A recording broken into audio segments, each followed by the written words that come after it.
ಕ್ರೀಡಾ ಮನರಂಜನೆಗಾಗಿ ವಿವಿಧ ಇಲಾಖೆಯಲ್ಲಿ ಕೆಲಸ ಮಾಡುವ ನೌಕರರಿಗಾಗಿ ಇವಿಲ್ 2025 ವಾಲಿಬಾಲ್ ಪಂದ್ಯಗಳನ್ನು ಅಚ್ಚಲು ಮುನೇಶ್ವರ ಬಾಯ್ಸ್ ಆಯೋಜಿಸಿದೆ. ಇವಿಲ್ 2025ನಲ್ಲಿ ಒಟ್ಟು 5 ತಂಡಗಳು ಇದ್ದು, ತಂಡಗಳಿಗೆ ಆಟಗಾರರನ್ನು ಆಯ್ಕೆ ಮಾಡಿಕೊಳ್ಳಲು ಹರಾಜು ನಡೆಸಲಾಯಿತು.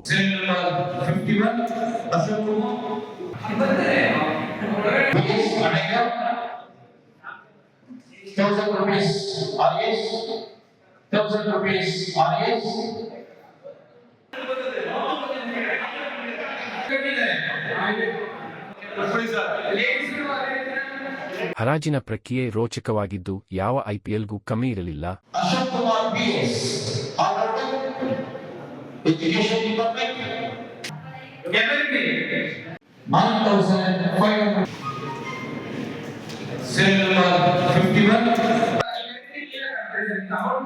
Aditya sports club, Bamul KMF, evergreen sports club, ಮಹಾಪ್ರದ್ sports club, RES sports club ಈ 5 ತಂಡಗಳು ಈ ಬಾರಿ ಇವಿಲ್ 2025ನಲ್ಲಿ ಆಟ ಆಡಲು ಸಜ್ಜಾಗುತ್ತಿವೆ.